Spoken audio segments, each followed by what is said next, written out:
जय श्री कृष्ण। राधे राधे। राधे सत्संग में सत्संग का रसपान करते सभी आत्मीयजनों, श्री वल्लभ की प्रेरणा से प्रेरित होकर राधे सत्संग में आज के सत्संग में हम देखें पूजा पाठ करने के बारे में।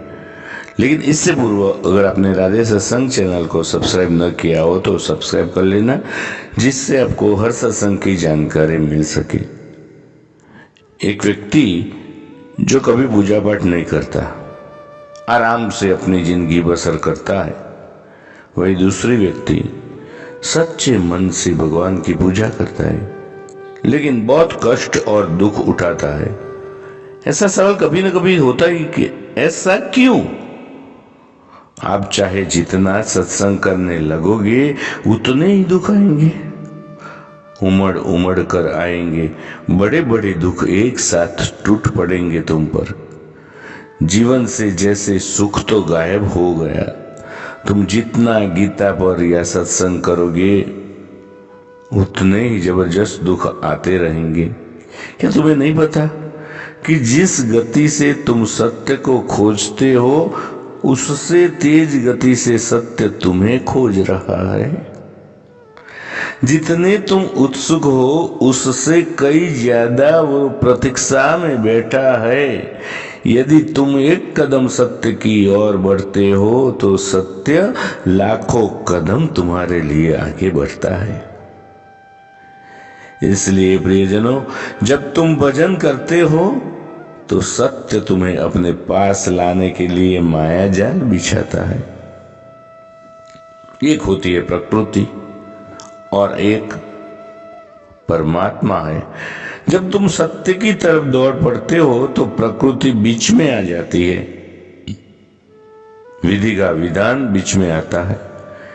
विधि का विधान किसी को नहीं बख्शता, ये बड़ा प्रबल है। इतना प्रबल है कि स्वयं भगवान भी इसे नहीं बदल सकते।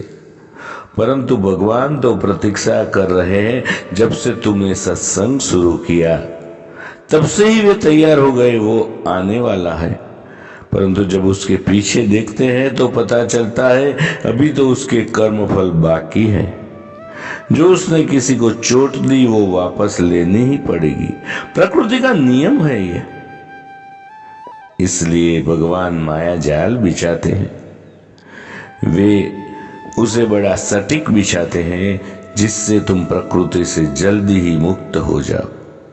वे समस्त कर्मों के फलों को एक साथ एक ही जीवन में देना शुरू कर देते हैं ताकि तुम्हें अगला जन्म लेना ही न पड़े। प्रभु परम कृपालु है। वे समस्त कर्मों के फल इस तरह से एक साथ देना शुरू कर देते हैं। एक ही जन्म में वो सारे दुख देते हैं जो अगले जन्मों में मिलने थे। इसलिए दुखों का पहाड़ टूट पड़ता है। उधर से दुख देते हैं और इधर से तुम्हें सहन शक्ति भी देते हैं ताकि तुम उन्हें जल्दी ही पार कर लो। तुम जल्दी ही पार करके उनके पास चले जाओ, वरना ये दुख तो तुम्हें अगले कई जन्मों में मिलते रहते और तुम यही भटकते रहते। पर अब उसने देख लिया है और अब वह ध्यान रख रहा है तुम्हारा। तुम्हें दुख दे रहा है ताकि प्रकृति जल्दी ही भेज दे तुम्हें। इसलिए तुम जितना सत्संग करोगे उतने जल्दी ही कर्मफल के दुख आएंगे और तुम इसी जीवन में भोग कर प्रकृति से परे चले जाओगे। एक स्वामी जी थे, सन 2005 की लगभग बात है कि बड़े गजब थे। एक दिन उनको किसी छोटे से कीड़े ने गले में बड़ी दिक्कत कर दी। उनके भक्तों ने अमेरिका से इलाज करवाने की सलाह दी, वे नहीं माने। कहने लगे जो होना है वो हो जाएगा। परंतु भक्त कहाँ मानते। स्वामी जी जबरदस्ती अमेरिका भेज दिया।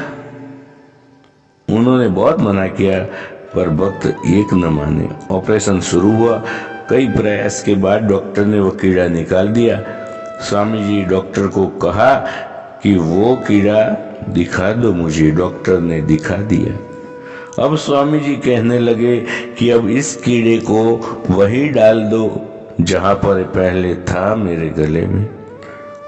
डॉक्टर बड़े हैरान हुए, ये क्या कहता है, मरना चाहता? स्वामी जी बड़े मुस्कुराए और कहा कि इससे पिछले कुछ जन्मों के कर्म जुड़े हुए हैं, ये उसी कर्म का फल देने आया है। यदि आप इसे निकाल देंगे तो मेरा कर्म फल बीच में ही रुक जाएगा, फिर अगला जन्म लेना पड़ेगा और इसे भुगतना पड़ेगा, और अब इतनी प्रतीक्षा नहीं होती मोक्ष के लिए मुझे। परमात्मा प्रतीक्षा कर रहे हैं, यदि एक जन्म और लिया तो वे मेरे लिए व्याकुल हो जाएंगे। इसलिए इस कीड़े को वापस डाल दो ताकि मैं अपने कर्मों से जल्द ही मुक्त हो जाऊं। डॉक्टर ने नतमस्तक होकर वो कीड़ा वापस डाल दिया और कुछ दिन बाद स्वामी जी की मौत भी हो गई, वो मुक्त हो गए, सत्य से मिल गए। इसलिए मत सोचो कि भगवान तुम्हारी सुनता नहीं है, बल्कि जब सत्संग आरंभ हो चुका और दुख मिलना शुरू हो जाए तो समझ जाओ कि तैयारियां शुरू हो गई है। दुख बड़ी प्यारी चीज है। यदि तुम सत्संग नहीं करते तो तुम्हें भी दुख तो मिलेगा। वो दुख तुम्हें बार बार सत्य की तरफ बढ़ने के लिए प्रेरणा देगा। तुम यदि छोटे दुख से नहीं समझोगे तो बड़ा दंड मिलेगा। इसलिए दुख के इशारों को समझो प्यारे। जब बिना कारण ही मन दुखी होने लगे तो समझ लेना अब सत्य की दृष्टि तुम पर पड़ी है। नाराज मत होना, अब तुम सतर्क हो जाना, सावधान हो जाना। प्रियजनों, इसके साथ ही आज के सत्संग को श्री वल्लभ के चरणों में समर्पित करके अत्रे विराम दे। फिर मिलेंगे राधे सत्संग में नए सत्संग के साथ। जय श्री कृष्ण। राधे राधे।